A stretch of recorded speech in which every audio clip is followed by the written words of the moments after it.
Hi.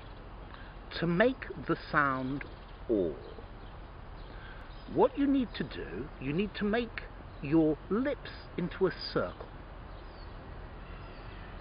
You need to lift your tongue slightly, just a little bit, and curl the tip towards the center of your mouth, just a little bit.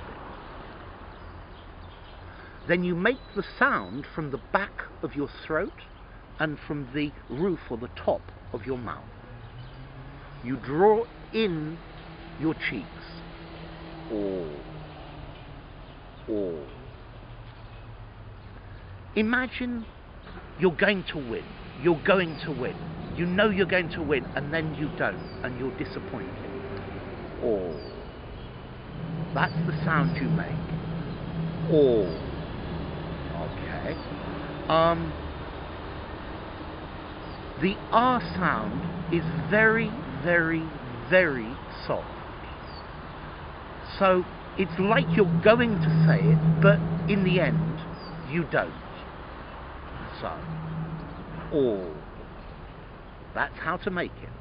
See you in another video.